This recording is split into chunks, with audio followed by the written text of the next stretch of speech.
Jangan lupa subscribe ya. Terima kasih.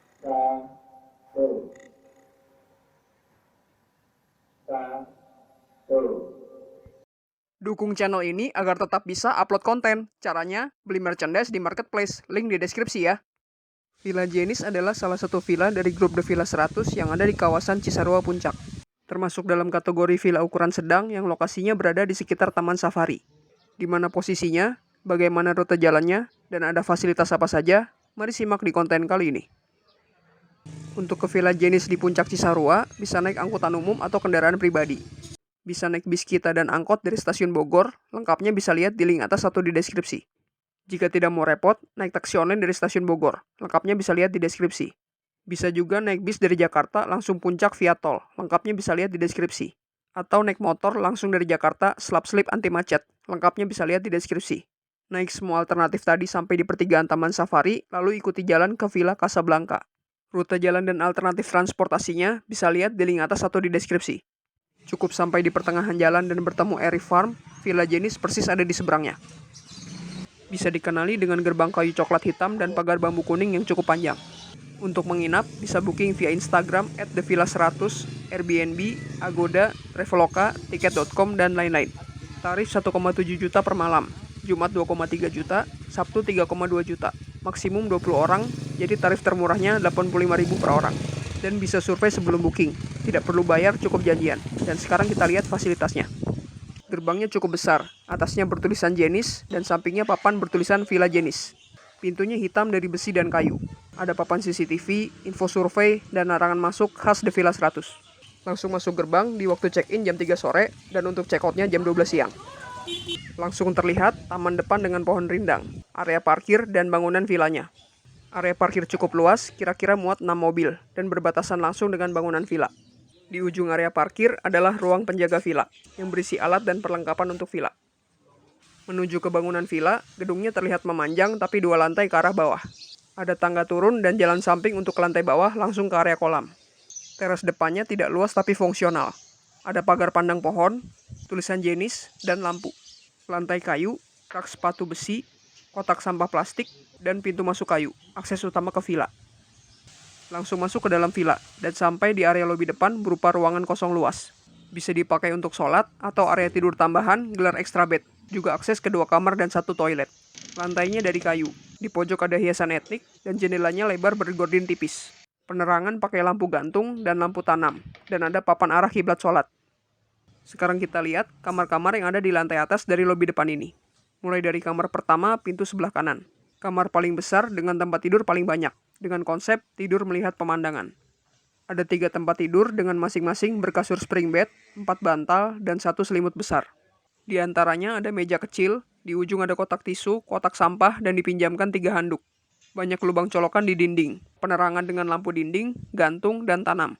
Lantainya dari kayu, dan di pojok kamar ada meja kursi kecil dari rotan untuk bersantai. Jendelanya besar sepanjang kamar, view kolam renang belakang, dan pegunungan di seberang. Dan pintu kamarnya dari kayu. Selesai kamar pertama, kita ke ruangan selanjutnya. Lanjut ke kamar kedua, pintu yang tengah dari arah lobi depan. Kamar paling kecil tapi dengan desain dan warna paling keren, dan pemandangannya juga bagus.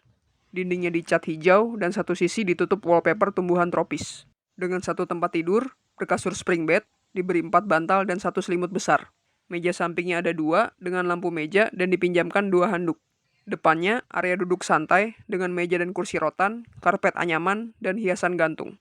Ada juga kotak sampah, lantainya dari kayu, dan penerangan atas dari lampu tanam.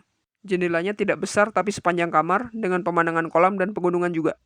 Dan pintu kamarnya dari kayu. Selesai kamar kedua, kita ke ruangan selanjutnya. Lanjut ke toilet pertama, pintu sebelah kiri dari arah lobi depan. Toilet ukuran kecil tapi fungsional dengan 3 bagian yaitu area wastafel, kloset, dan shower. Area wastafelnya ada cermin, bak cuci tangan, keran air, colokan listrik, dan kotak sampah. Area klosetnya ada kloset duduk, kotak flush, selang semprot, dan gantungan tisu roll.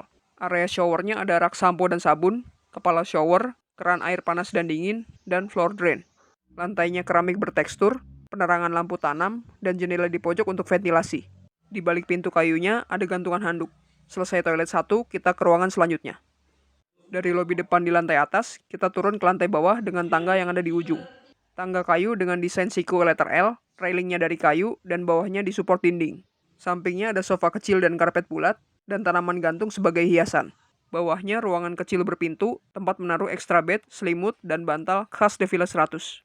Mirip seperti yang ada di Villa Memory, bisa lihat di link atas atau di deskripsi. Selanjutnya di lantai bawah, masuk seperti aula yang besar, terbagi dua, area TV dan area dapur. Area TV ada sofa besar dan bantal, meja besar, 2 alas duduk anyaman, dan karpet bulat di tepiannya. Di ujung ada rak TV dengan TV LED, sound system, mikrofon, mesin wifi, dan hiasan-hiasan etnik. Lantainya dari keramik dan penerangan atas dengan lampu tanam. Sampingnya ada jendela besar sepanjang area dengan pemandangan kolam renang dan pegunungan. Selanjutnya area dapur, dibagi dua yaitu ruang makan dan ruang masak. Ruang makan berisi meja makan kayu besar, kursi yang banyak, alas piring, kotak tisu, dan hiasan. Lantainya dari keramik dan penerangan atas dengan lampu gantung dan lampu tanam. Sampingnya juga jendela besar sepanjang area dengan pemandangan kolam renang dan pegunungan juga. Ruang masaknya terbagi 3 bagian, yaitu meja depan, meja panjang, dan lemari. Lantainya dari keramik dan penerangan atas dengan lampu sorot dan lampu tanam. Meja depan bisa untuk menaruh dan menyiapkan bahan masakan. Dipinjamkan alat-alat juga. Ada talenan, cobek, ulekan, aneka wajan dan panci, gelas minum, dan kotak sampah trash bag.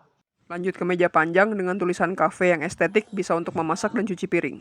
Ada bak cuci, keran air, sabut dan sabun cuci, jaring pengering, bawahnya ada rak kosong dan kucing. Lalu rak piring, colokan listrik, sendok garpu, aneka pisau sodet dan saringan, piring dan mangkok. Ada kompor tanam 2 tungku, rak bawahnya berisi aneka panci dan tutupnya. Di pojok ada rice cooker, water heater, colokan, dan rak bawahnya tabung gas dan kucing lagi. Lalu lemari di pojok berisi dispenser dan galon air, microwave, dan kulkas 1 pintu. Lanjut ke ruangan selanjutnya, di pojok dapur ada lorong untuk akses kedua ruangan terakhir. Mulai dari toilet kedua di pintu sebelah kiri. Ukuran toilet dan isi dari toilet kedua ini sama persis dengan toilet pertama di lantai atas. Area wastafel ada cermin, wastafel, keran, colokan, dan kotak sampah. Area kloset ada kloset, selang semprot, dan tisu roll. Area shower ada rak sampo sabun, shower, keran, dan floor drain. Lantai keramik, lampu tanam, jendela ventilasi, dan gantungan handuk di balik pintu kayu. Lanjut ke kamar ketiga, pintu sebelah kanan. Kamar ukuran sedang dengan toilet di dalam dan paling enak karena akses paling dekat ke dapur. Dengan 1 tempat tidur, kasur spring bed, 4 bantal, dan 1 selimut besar. 2 meja samping, hiasan, dan di atasnya ada penerangan lampu dinding. Sisi sebelahnya ada area meja dengan 2 cermin, berpasangan 2 meja dan kursi. Dipinjamkan 2 handuk, ada kotak sampah, lantai keramik, dan penerangan dengan lampu tanam.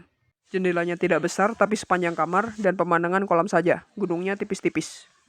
Dan toilet ketiga ada di dalam kamar kedua ini, alias kamar mandi dalam. Ukuran dan isi toilet ketiga sama dengan 2 toilet sebelumnya di luar dan di atas. Area wastafel ada cermin, wastafel, keran, colokan, dan kotak sampah. Area kloset ada kloset, selang semprot, dan tisu roll. Area shower ada rak sampo sabun, shower, keran, dan floor drain. Lantai keramik, lampu tanam, jendela ventilasi, dan gantungan handuk di balik pintu kayu. Dan keluar pintu kayu kamar ketiga ini, maka semua ruangan di dalam gedung villa sudah dijelajahi. Dari pintu antara ruang makan dan ruang TV, keluar gedung villa dan kita lihat area kolam renangnya. Area kolam renang sangat luas dan dibagi jadi 2, bagian duduk-duduk dan bagian kolam renang. Kita lihat dulu bagian duduk-duduk yang menempel ke gedung villa. Ada tempat rebahan dengan 3 beanbag, pintu petugas, kotak sampah, dan jendela ke ruang TV. Ada tempat makan outdoor dengan meja kayu dan kursi besi dan jendela ke kamar ketiga. Di pojok ada meja barbecue untuk bakar-bakaran. Bentuknya khas The Villa 100. Bagian ini enak untuk dijadikan tempat acara atau kumpul-kumpul jika tidak panas atau hujan. Selanjutnya ke bagian kolam renang yang agak turun elevasinya sekitar 1 meter. Di pojok ada tempat foto-foto dengan kotak besi berkelambu dan dinding putih lebar bertulisan jenis. Lalu kolam renang ukuran cukup luas dengan kedalaman 1 meter atau 1,2 meter jika air diisi penuh. Airnya dari mata air seperti di kamar mandi, tapi diberi chemical kolam dan ada tangga kolam. Dan papan peringatan standar khas The Villa 100, denda 5 juta jika pakai sampo atau sabun di kolam. Kami masuk villa Kamis sore dan keluar Sabtu pagi, tapi air kolam terisi penuh hanya Sabtu pagi. Apa karena hari Sabtunya tarifnya lebih mahal jadi pelayanan lebih baik? Ya tidak tahu juga. Di pojok sebelahnya ada hammock kain rumbai dengan rangka besi bisa untuk rebahan. Kolam renangnya yang besar mirip dengan Villa Eldorado, bisa lihat di link atas atau di deskripsi. Dan begitulah area kolam renang, selanjutnya kita lihat halaman belakang villa. Di samping kolam dan bangunan villa ada persimpangan jalan setapak. Jika lurus, ada lapangan rumput kecil, ruang pompa, dan pemandangan pohon. Jika belok kiri, menuju tangga naik ke area parkir depan dengan pemandangan water heater. Jika belok kanan, turun tangga dengan railing dan akan sampai ke bagian villa paling bawah. Ada lapangan rumput cukup luas yang membentang sepanjang tanah villa. Dan di sisi ini ada pemandangan pepohonan dan juga pegunungan yang ada di kejauhan. Dan demikianlah fasilitas di dalam area villa. Sebelum ke tempat menarik dan fasilitas di sekitar villa, kita lihat dulu bagaimana suasana dan contoh pemakaian villa dari pagi sampai malam. Pagi hari setelah sholat subuh, bisa lihat matahari terbit dari jendela kamar kedua. Masya Allah. Bisa menikmati pemandangan pohon kena cahaya matahari terbit di teras depan. Tupai. Dari kolam renang juga terlihat sunrise. Cahayanya masuk ke air. Rebahan pagi di beanbag juga enak. Semakin siang, matahari mulai meninggi dan cahayanya makin terang menyinari area kolam. Bisa sarapan, makan di meja makan luar, duduk di tepi kolam, atau sambil duduk di beanbag. Di sini banyak kucing. Yang merasa terganggu kucing bisa lapor petugas untuk dikeluarkan. Lanjut siangnya bisa gelar extra bed depan TV, rebahan, nonton, atau karaoke, bebas.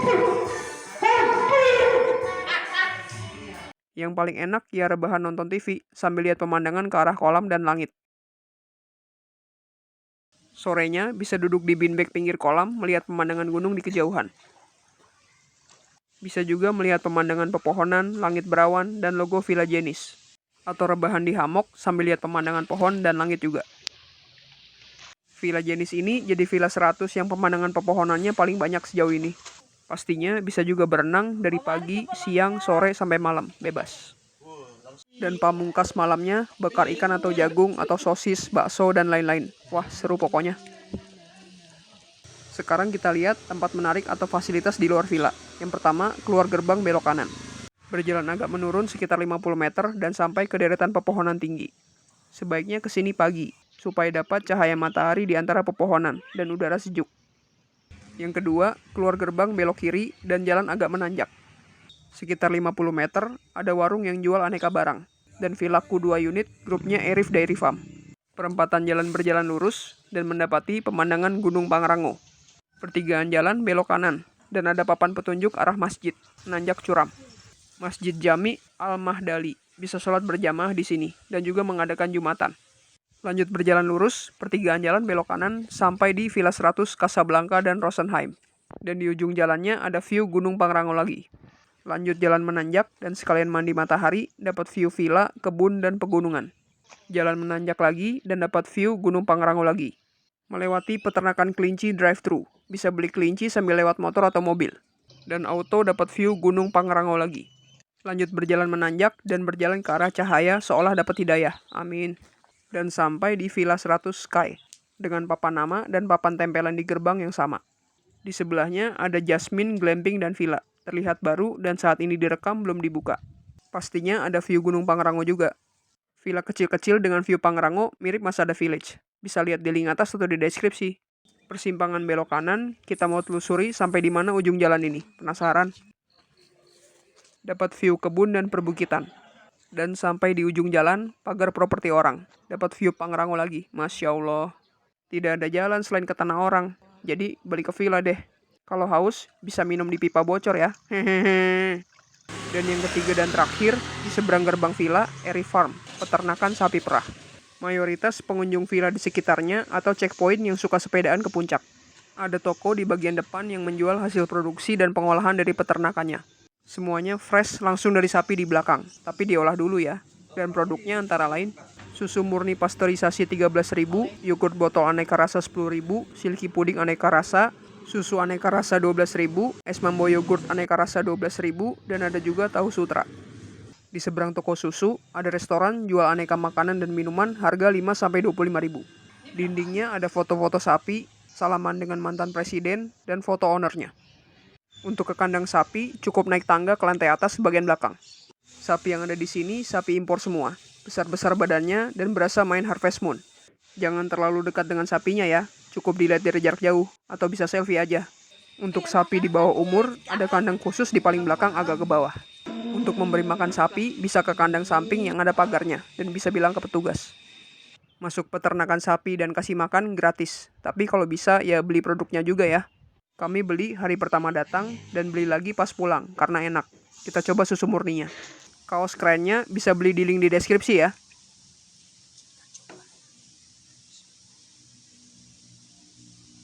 Susunya tebel dan gurih banget. Enaknya mangstap. Dan begitulah kira-kira rute transportasi dan review fasilitas luar dan dalam Villa Jenis The Villa 100. Iya, sekian saja konten kali ini. Semoga bermanfaat. Selamat jalan-jalan nginep Villa Patungan murah meriah.